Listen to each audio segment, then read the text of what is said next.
Good evening. On the World News Tonight from BGI TV Currents, the headlines. First, ECOWAS won't accept coup in Niger Republic. Akintoye pleads with Tinubu, Benin President, to release Sunday Igbo.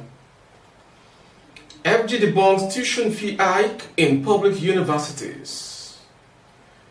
Abbas holds night meeting with Tinubu over resident doctors' strike. On sports, Spain inflicts another humiliating defeat on Zambia. I am Morire Rabila Lawa. The news shortly.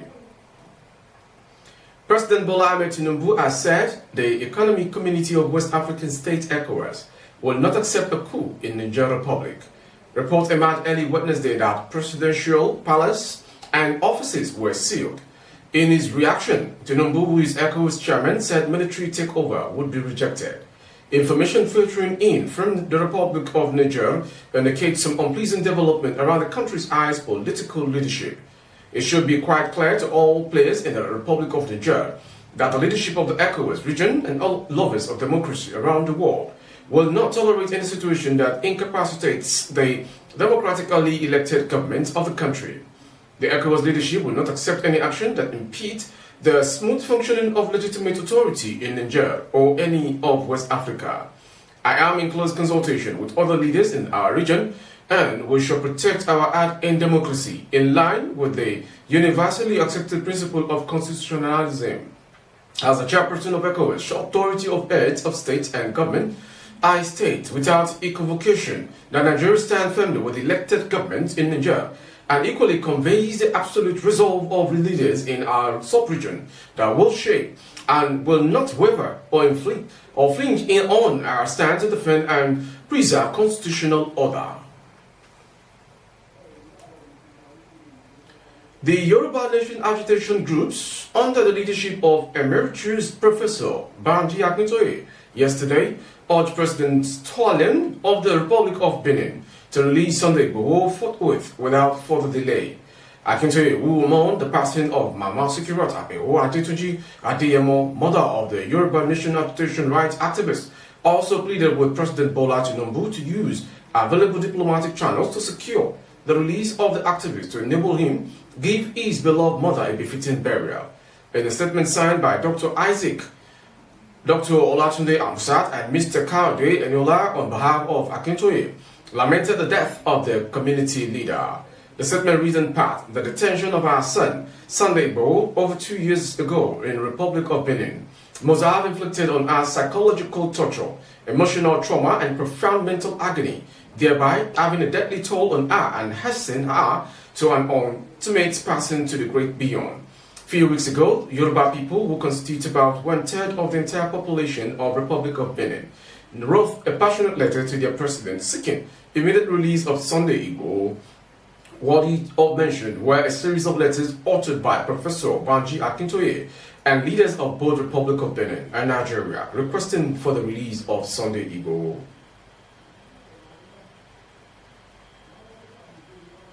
Special Advisor to the President, Special Duties Communications and Strategies, Dele Alake, has debunked insinuations that the federal government may have hiked fees payable by undergraduates in public universities. In doing so, Alake describes such reports credited to some media organizations as inaccurate and incorrect. Recall that some media organizations had widely reported that the federal government had increased tuition fees in federal universities in the country. Like I said, we are aware that some universities have in recent weeks announced an increase in the amount payable by students on sundry charges. However, the fact remains, and we have confirmed, that these are discretionary charges by each university for hostel accommodation, registration, laboratory, and other charges. They are not tuition fees. Authorities of these universities even made this fact clear enough in explaining the rationale behind these new fees.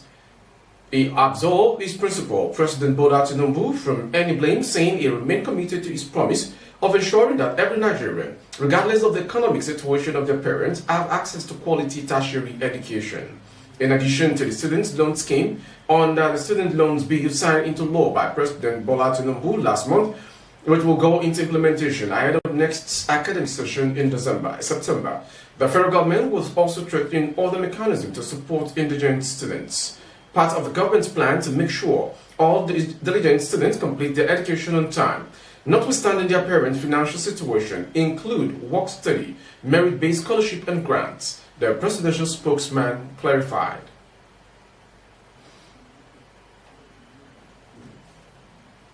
In a bid to resolve the ongoing strike by the National Association of Resident Doctors of Nigeria, NAD, the Speaker of the House of Representatives, Right Honorable Abbas Tajuddin, had a night meeting with President Bola Ahmed Tinubu. Earlier in the week, Speaker Abbas had engaged in discussions with the national leadership of NAD. During the meeting, he had passionately implored the doctors to suspend their planned strike.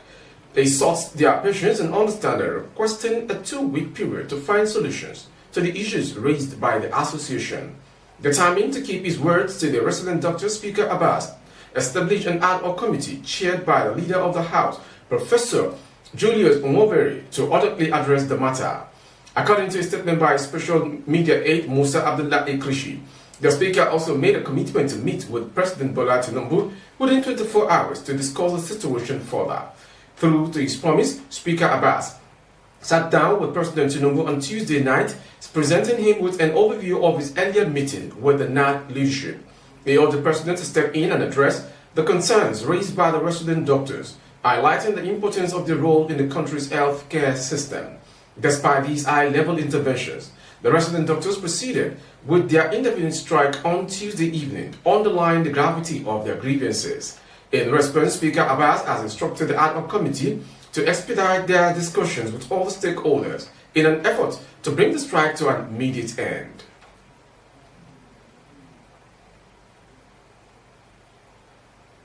The Nigerian Bar Association of the Nigerian Bar Association (NBA) has decried a despicable altercation on Tuesday at the premises of the Federal High Court, Lagos, between operatives of the Department of State Services (DSS) and officers of the Nigerian Correctional Service (NCOs) over the custody of the suspended governor of Central Bank of Nigeria (CBN), Godwin Emefiele, pending the perfection of his bail conditions.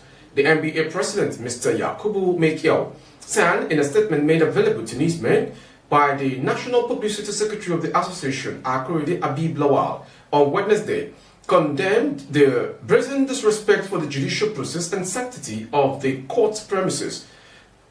According to the NBA boss, the courts and judicial processes remain the barometer by which the conduct of persons or agencies of government are gauged in assessing the rule of law. Mekiel also described the incident as further evidence of the lack of discipline and absence of professionalism that continues to plague the key security institutions in Nigeria, which without doubt is likely responsible for the limited progress in achieving a coordinated response to security concerns across the country. A situation where officers of federal government agencies engage in a fight, as witnessed by the public, for whatever reason, is antithetical to our security as a nation and creates a recipe for anarchy and chaos. Both the DSS and the NCOs are important institutions dealing with national security and administration of justice respectively, and the need for them to work in concert towards attaining justice in a secure Nigeria cannot be overemphasized.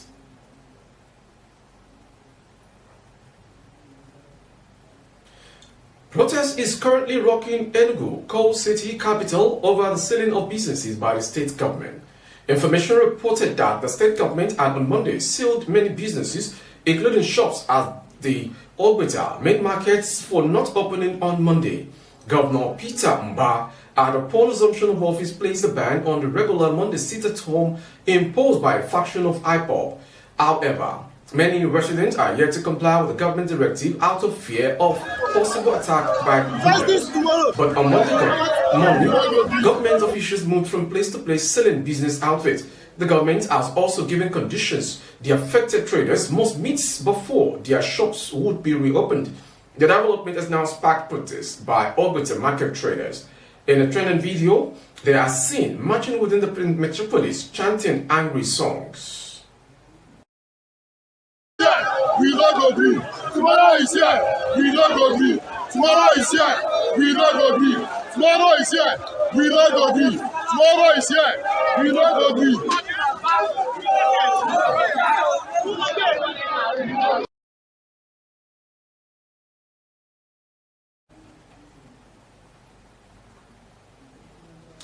The Nigeria Customs Service (NCS) Apapa Command has made 16 seizures worthy a duty-paid value of 1.4 billion naira between January and July 2023. The seizures comprise of prohibited drugs, used tires, foreign rice, vegetable oil, and sundry items. The command also made a seizure of 2 pistols inside one group-page cargo, saying that one suspect was arrested and the matter is undergoing investigation. Also, it noted that the service collected a total of 502.98 million naira in the period. CSCA Usman, that the area controller of the command, Controller Awal Baba Mohammed, said that the revenue and seizures were made as fallout of increased compliance. He urged officers of the command to redouble their efforts in revenue collection, trade facilitating, and strict enforcement of anti-smuggling activities. According to the controller, the command collected 9.2 billion naira in July 2023, saying that the feat was the highest daily collection the command ever achieved in its existence since the port was established. On trade facilitation, Mohammed said that the command achieved an increased level of compliance by importers, exporters, and their agents through deliberate system profiling and manifesting tracking.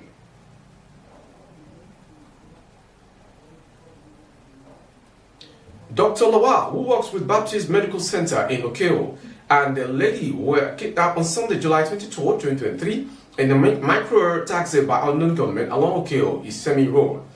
A medical doctor, David O. Lawal, and a lady identified simply as Kafilat, have been abducted by unknown gunmen in Okeo, Kajola, local government area of Oyo State.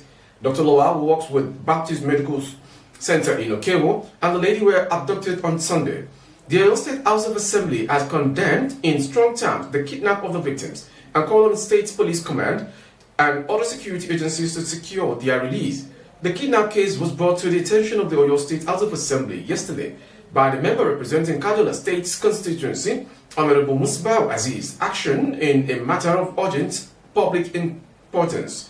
Despite the frantic effort of security agents, nobody could trace the whereabouts of the 2 victims, and no phone call has been heard from the kidnappers to request for money or otherwise.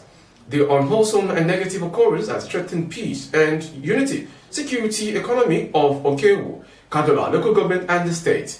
If care is not taken, this may send negative signals to local and foreign investors who are willing to partner with Oyo State, thereby having a negative effect on our economy. Cases of such kidnapping were recently reported in the Senyi area in Okeo, where people paid huge amounts of money to rescue their people from the hands of these nefarious individuals, despite the hard times being experienced in the country. Moving to the foreign story. Security sources report that Niger Republic's President Mohamed Bazoum is currently being held inside the presidential palace in the capital. Military vehicles have blocked off the palace since Wednesday morning, with the movement resembling 4 previous military takeovers experienced in neighboring Mali and Burkina Faso since 2020. Ministries next to the palace have also been blocked off, and staff inside the palace have not been able to access their offices, or the presidency security sources said. The rest of Niamey appeared calm, with normal morning traffic on the road and full internet access, a routing reporter said. Previous coups in neighboring Burkina Faso and Mali were partly driven by frustration over the authorities' inability to contain the Islamist insurgency in the Sahel region, including Niger. In March 2021, a coup attempt in Niger was fought when a military unit tried to seize the presidential palace just days before Mohamed Bazoum's scheduled inauguration. In 2021, the Guinean Special Forces arrested the president, Alpha Condé, and announced a nationwide curfew until further notice, as well as the replacement of governors by the military. Lastly is sport. It was another humiliating defeat for the Copa Queens of Zambia, who were hammered 5-0 by Spain in Group C of the 2023 Women's World Cup on Wednesday. A brace from Alba Ridendo and Jennifer Hermoso and a solitary strike by Teresa Abelera made it back-to-back defeat for Zambia. In their 4th game against 2011 World Cup champions Japan, the Zambians also lost 5-0. Abelera gave Spain the lead in the 9th minute before, and Hermoso doubled their lead on 13th minute. Redendo added a 3rd goal in 69th minute, while Hermoso scored the 4th just a minute later. With 5 minutes left, Redendo made it 5 to complete the rout. Meanwhile, the group other games saw Japan beat Costa Rica 2-0. With a sports story, we've come to today's last story for the world news today. Before we go, we should have some headlines.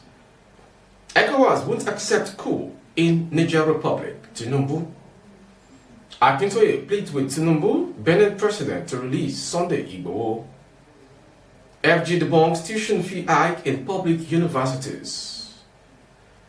Abbas holds meeting with Tinubu over resident doctor strike. On sports, Spain inflicts another humiliating defeat to Zambia. For more update of our broadcast on YouTube, our handle is BGITB Current. Kindly subscribe and click on the notification bell.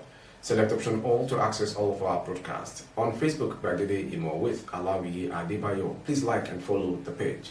For advertisement of goods and services, coverage of events and functions, please dial the phone number streaming on your screen. Thank you for watching. I am Mo Rabila Lawal.